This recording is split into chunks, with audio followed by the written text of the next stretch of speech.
Hello everyone, this is the BMW iX1 xDrive 30 and today I want to show you the car a bit. First a bit outside, then inside, and then we'll take it for a drive. Bit of the specs: it has a 64 kilowatt hours usable energy battery. This is all-wheel drive. The 30 has 313 horsepower or so. The 20 has front-wheel drive, 150 kilowatt, 204 horsepower. Charging AC DC, AC 11 kilowatt, DC peak 130, but I just plugged in at 7%, battery is warm, I get 125 peak. And the voltage is extremely low. It was at under 300 volt. That's very, very low. On this car I have 20-inch wheels, no, it's 19-inch wheels, I was wrong. And it's a beautiful matte gray color, I love that. Look at the trunk.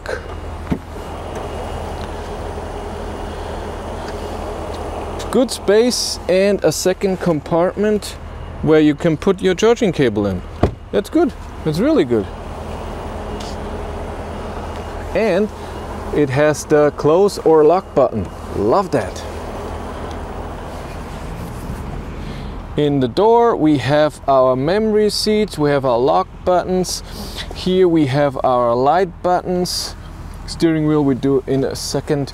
We have a compartment underneath the middle console here, two cup holders, and in the front there we have wireless charging. The sitting position and everything I have to do inside the car. I only have one tripod with me and I'm just filming a charging session.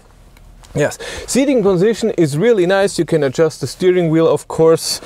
Those two armrests have a great height, and so the same height. I have to say that now with the Nissan Ariya that was like this. No, it was like this. I can't remember. One was lower, and this is nice. The steering wheel feels nice. There's enough space. You can interact with the car in a very nice way. The screens look awesome, they're nice brightness, you can see everything. It's really nice in here. The seats are comfortable, have good side support, I like that. And important, I have those seats in my height, 180 centimeters, 6 feet, because we will see the rear passenger now with my seat position don't have a lot of room. Now I'm sitting here in the back. It's again comfortable. The seats are good, not as much side support, of course. The armrests are good in the middle and on the left. Really nice. I have a lot of headroom in the front, by the way, also like this much, so 20 centimeters. It feels almost like you're in a transporter. But when it comes to leg room, I'm on the edge. I'm here in this little hole they made for this chair and seat in front, and this thing is hard plastic, so I would prefer to sit like this. That's better, but my feet still fit under the front seat. I have two air vents here and two USB-Cs. This is the key. Normal BMW key, put it here. Overall, on the steering wheel on the left you have your buttons for cruise control. On the right you can change the view and music, telephone and loudness, and up here you have two little lights that go on if you do self-steering and you don't hold the steering wheel, yellow or red. You have your instrument cluster here where you can change a lot of views. We'll go through that. Here in the middle console you have your start-stop button, your gear change. When you put it into D, and then you can have no regen, but you can set it in instrument cluster, also in the infotainment system, that it has a lot of regen, but it doesn't bring you to a standstill. In B it will also bring you to a standstill, but you have to switch into B every time you turn on the car, or when you even in reverse and then go forward you have to do it again. You have auto hold, you have your personal settings here, some driving settings. You can turn off lane assist, which I do. You have your drive modes, personal, sport, efficient. The other one have more to do with how the car looks, not how it's driving. And then you have some music control and your the parking camera, by the way, is amazing what you can see, and it changes view. Right now we're too close, so the view is from above, and when you drive normal it's the way back, so it's really awesomely done. Your screen here, you have your different things that you can change, by the way. You can sort them in a different way, add and remove stuff. You have your map, music, your telephone. Here is your trip meter. It can be something else too. Clock. You can take pictures of the interior. You can add a widget and remove. And here we have our climate, which is very easy to do, but you cannot change anything in the climate except for the temperature and I think the AC when you press both buttons. No, you have to do everything in here in the climate window except for the temperature, and that's a bit sad. So if you want the seat heating, you have to go in here and turn on the seat heating. A few buttons more, that's how it is. Here you have your shortcuts, all your things you can do, music, phone, navigation, and now Android Auto because it's connected. And Android Auto, by the way, looks like this. It takes the whole screen, plus you still have your home button to go back. I love that you don't have to go into and then go back to BMW and something, which is on other cars. But let's drive. Overall, the driving is really nice. I find the suspension a bit more on the softer side, but it's okay, feels good. Loudness in the car is amazing, even at 130. They've done really well.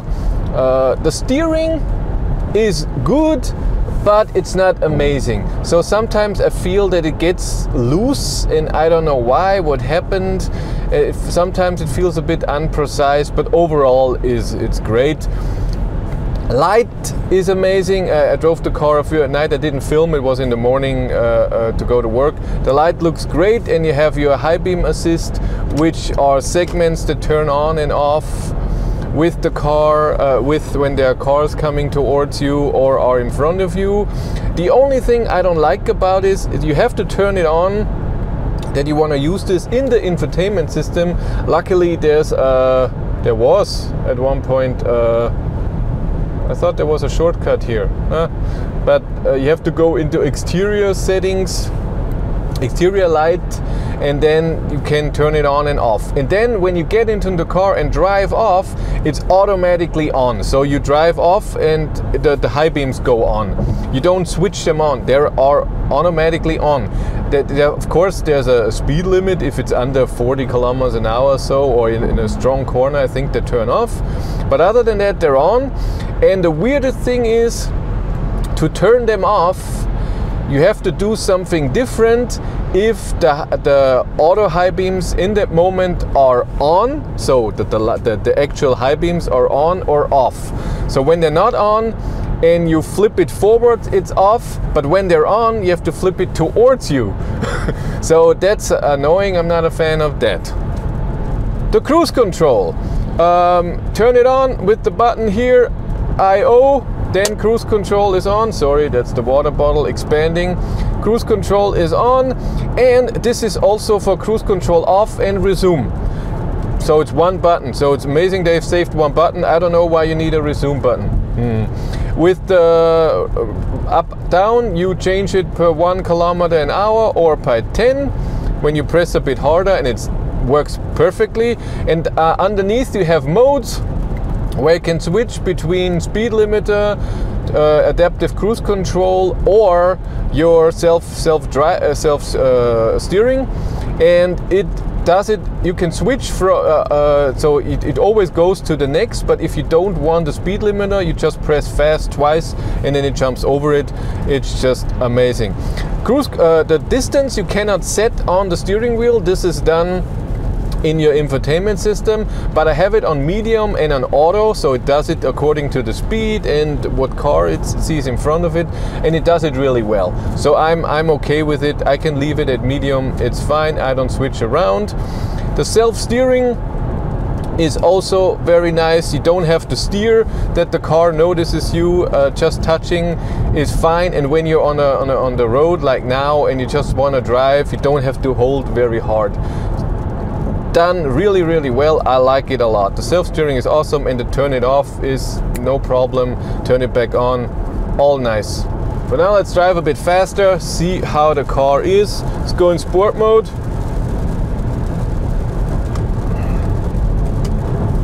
Let's drive 150. Gets a bit louder in here. Still okay, no problem at all. 170.